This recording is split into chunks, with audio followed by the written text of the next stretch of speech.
Welcome to a lifestyle of faith. In Acts chapter 27 and 28, we see Paul, the Apostle Paul, being transferred from his prison cell to Rome.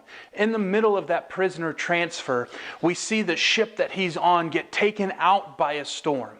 Everybody that's on that ship washes up onto the island of Malta, where the natives there embrace everybody, and they open up their arms and bring them in.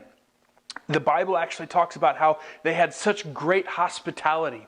And in the middle of all of that, they were building a fire. Paul was helping with this fire, and to keep everybody warm, he was gathering up sticks. And as he was throwing sticks into this fire, a snake jumps out of the fire because it's so hot and latches onto his hand. Now, the thing about this is, the natives were so judgmental of Paul because he survived a shipwreck, and they were like, how horrible of a man was this guy that their God Justice was trying to take him out with a storm, and he survived that, and now all of a sudden he's coming up and getting bitten by a snake.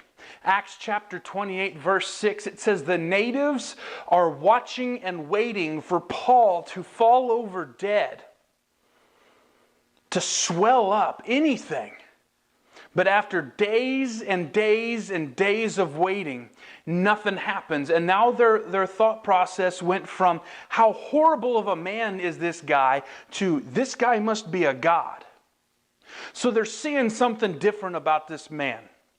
So after days of waiting, and they now all of a sudden think Paul is a god, Paul finds out that the chief's father is very, very ill. He has a fever. He has dysentery. And Paul asks, can I pray for your father? And the chief said yes. And so Paul went up to the father and laid his hands on the father and prayed for him. And he recovered. The things that we're going through, the things that the enemy is attacking, isn't necessarily because it is a bad thing. It may just very well be that the thing that is being attacked in your life is the very same thing that is going to be used by God to minister to other people.